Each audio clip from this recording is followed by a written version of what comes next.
I've got the feeling that uh, the American car industry is kind of doing that same thing that they did in the 60s and the 70s and the 80s.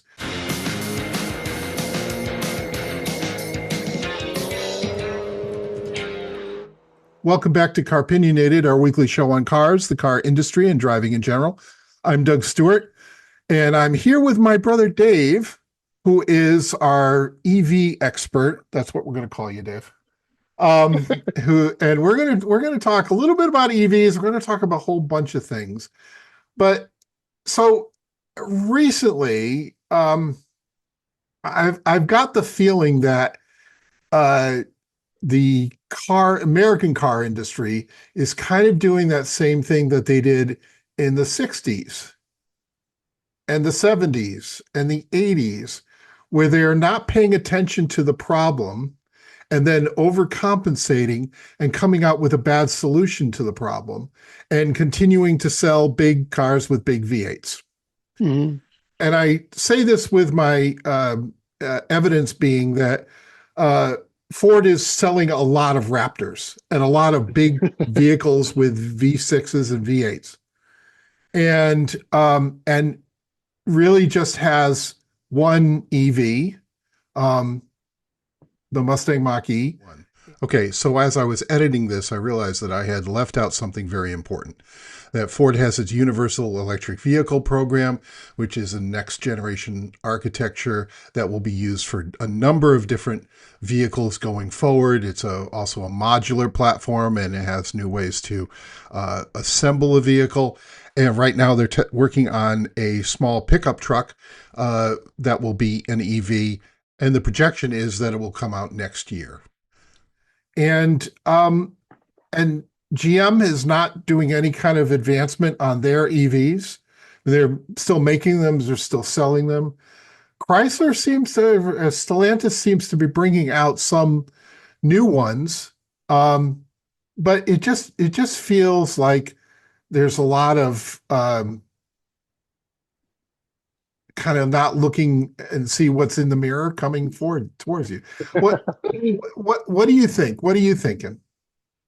That's what I've been thinking independently of Doug completely. But I was thinking 1973-ish, that and and and then by like 77 or so, it's like, oh, we just invented downsizing. And um I I feel like that might be coming. I do think that if you talk to EV only people, they're like, "Oh, we're all doomed because the U.S. automakers are not making anything that's going to be relevant, in the next couple of years, and they're all just going to go bankrupt, and we're all going to be driving Chinese EVs." And I think that's probably a little bit overblown, but Mm, uh, it does feel like they are headed in the wrong direction. yeah, I would agree. So several years ago, somebody who is a big Tesla fan said to me that, in X number of years, all the American car manufacturers will be out of business and it will only be Tesla.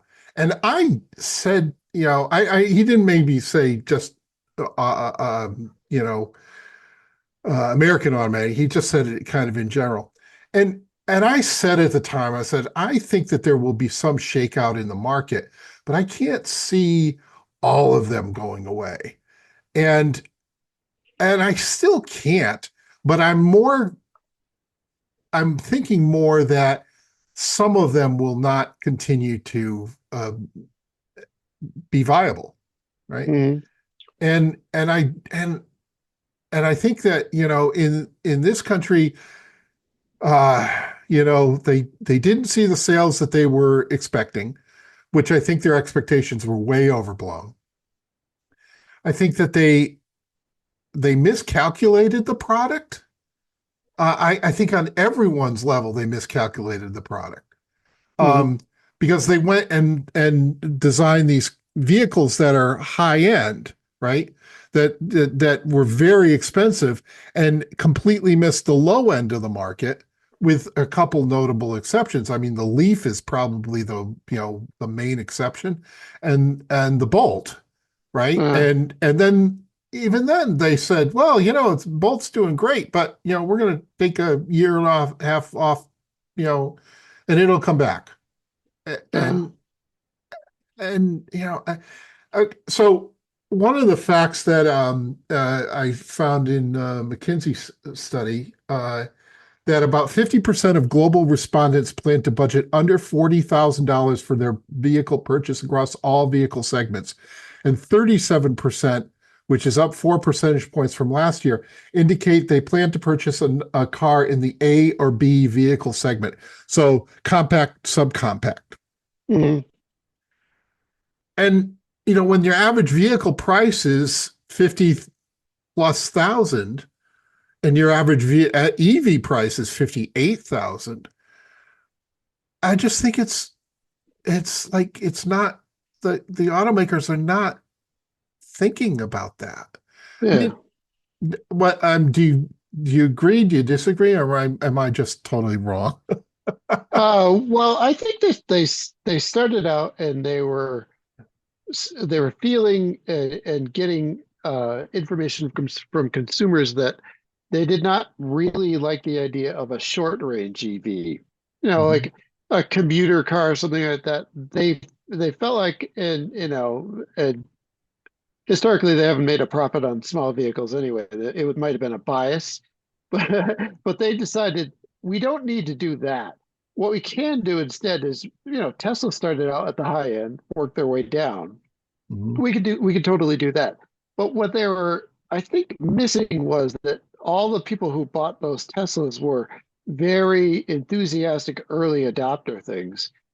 And they were trying to mass market.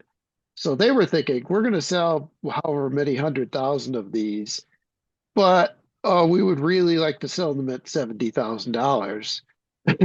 And Right. there aren't a lot of those people because all of those people were like, EVs are different. I'm going to have to change my lifestyle. I'm going to have to make sure that it does these jobs. And I'm not 100% sure. And I don't feel like spending that much money if it doesn't work. Mhm. And I think Right. that's part of the miscalculation. Right. And I don't know how much they have taken into account, and maybe they have, and we're just not privy to this, but the infrastructure that has to go along with an EV, right? So you have a F-150 Lightning and you have a fast charger in the car in the house, right? You have Yep. Yep. and that was a significant. A, you have to have a place to put it, and B, it's an extra X on top of what you have already spent on the vehicle, right? Uh, Um, yeah. I'm in a condo. Could I figure out some way to have some sort of charging? Probably, but that's something else that I have to manage, right? That I have to Right. think about, that I have to, come up with a solution for. And Uh, let alone as somebody who has an apartment, right? yeah. It just seems, like all that stuff. And to your point about the Tesla buyer being like willing to go that extra mile, so to speak, they're willing to make those adjustments to change their infrastructure.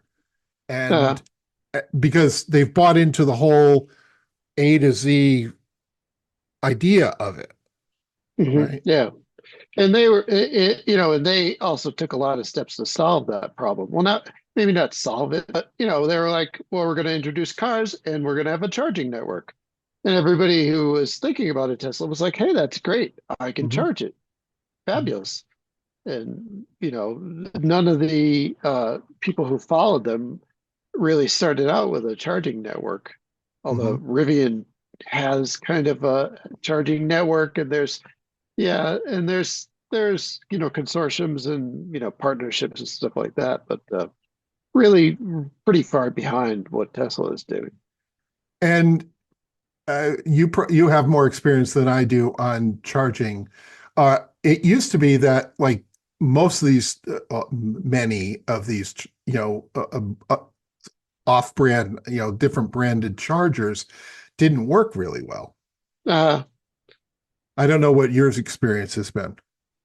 I haven't done a lot of charging. I have always had successful experience with it. But and there's a little bit more of an infrastructure now of, private people who are, like I went to this charger yesterday and it was broken or it didn't break, like a crowdsourced kind of information on the Mm, internet that you get to. So you don't, expect there to be a working charger there and have it not work. mhm, But still, it's still a little bit of a roll of the dice. Is it going mhm, to take your payment method and you know mhm. stuff like that? I think it was a number of like two-thirds of people with EVs charge where they live. Uh, Which I've heard as high as 80%, and it's probably changing over as the sales go up. Well, we'll take a break and we'll come back and I'll have a couple of thoughts. All right, we're back. So I look at Toyota, and in the past couple of weeks, Toyota's leadership has said, you know, has expressed that they are very, very worried about China, that they are really very um, concerned about what happens in China and how it impacts them, and they have are sort of saying, okay, we have to move forward. And here's what's interesting about Toyota is that for a long time they got flack for not committing to EVs for a long time, but they mhm. had everything was a hybrid, and some of them were some of them were PHEVs, so they could run on battery. Most of them weren't. Mhm. Um, but for the past year, it's looked like, well, you know, they're the smart ones, right? They figured it Yeah, out, yeah. and they're selling all these, right? And now they have what, four EV whole EVs that they're selling with Subaru. Uh, Um, and that's kind of interesting. It's U.S. electric vehicles show sign of improvement in the second quarter as a wave of new models helped lift battery-powered sales of 15% from the first 3 months of the year. Toyota tripled its EV sales with support from the newly introduced BZ, Woodland, and CHR, while Subaru uh, doubled its EV sales, launching the Trail Seeker and the Uncharted. And can I say again, Subaru has horrible names. Uh, um, so total industry volume remained more than 20% below the same period last year, and that's in the US. But there still seems to be some sort of momentum, not as much as they would have thought. But it's just interesting that the Toyota spent a lot of time just doing their thing with the hybrids and honestly getting them right. uh, Um, and now is venturing into the EV market. What do you think about Toyota? it what was weird was the BZ uh now when it used to be the BZ4X, Mm. that version has all kinds of weird little, like they forgot to do stuff. They forgot to include, like I think it's they forgot to include route planning, and there Oh, were really? limitations on how many times that you could charge it within one day. Huh. Um, like so you could easily buy this car, set out on a trip, and be like, oh, I can't charge it anymore. and and they did fix all that stuff. So the new one is awesome. The new one is completely, everybody likes it. The range is a little better, but all those link problems. But like Lexus still has EVs with the same kind of issues. They Yeah. have not gone and upgraded the Lexus things. I don't know whether they need to, it needs to be a Subaru partner in order to be a good EV or what, but it does seem like they have these weird blind spots Yeah. about but people really like the CHR and the BZ as, as credible EVs now. Yeah, I mean, I think they are, and I think part of that, you're not wrong when you say, it has to have a Subaru partnership, because I don't think the Subaru customer is going to put up with that. Uh-huh. And thank God they've kind of finished styling it, you know. Yeah. um, but well, like you think about like the RAV4 makes a compelling case for a plug-in hybrid. It really Uh, does. yeah. And so good on that. And I think, it's the same and different, but I think that they make a really interesting case against the Rivian R2, which I think that they're kind of in that same space in the market. Yeah. Um, I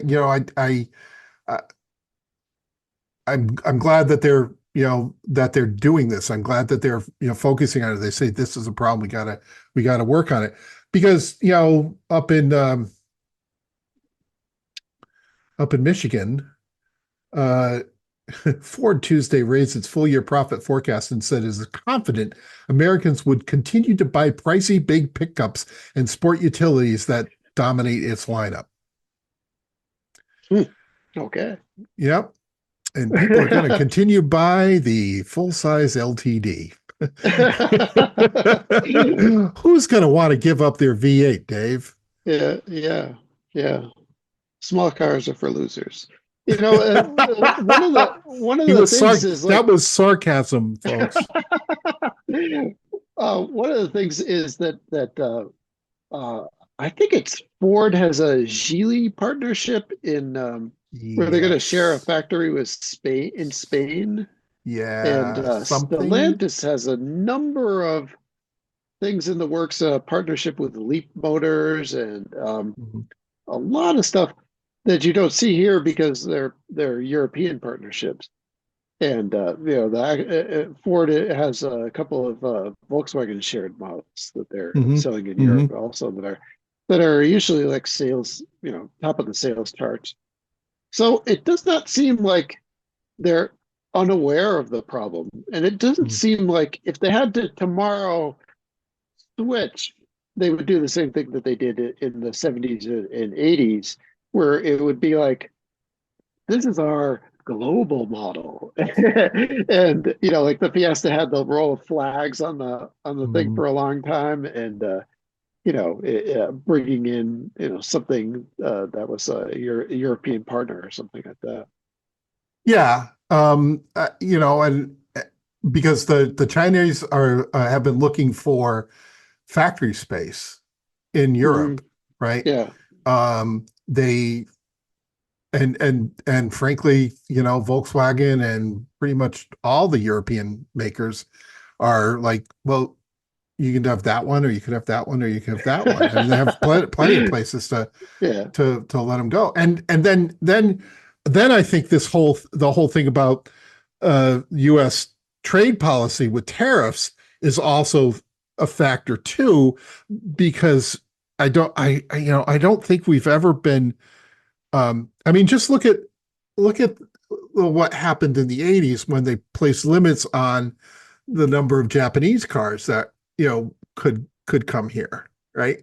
That those prices went up, but the demand also went up, and there was always that line on the sticker, the second sticker on the window, that was like ADP, additional dealer uh, profit, yeah. um, which was real.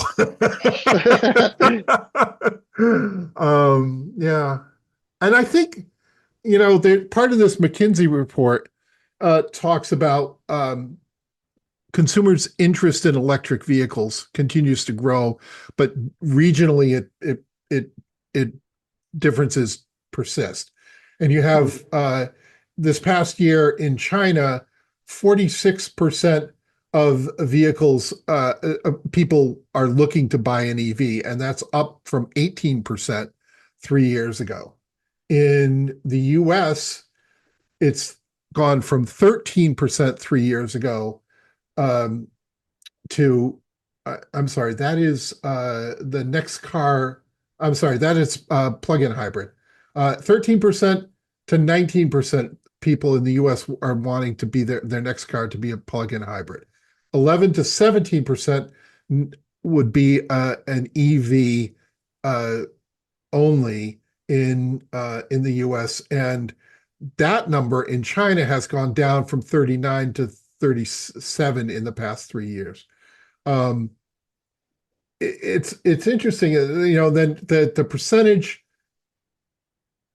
in Japan is the only country that the percentage of people who are dead set to never switch to an electric vehicle has gone up. Everything else is either more or less equal or a drop. That more people are interested in getting a battery powered. Then there's also one or more internal combustion engine vehicles before switching to an EV. And that number shrinks in the US. It shrinks dramatically in China.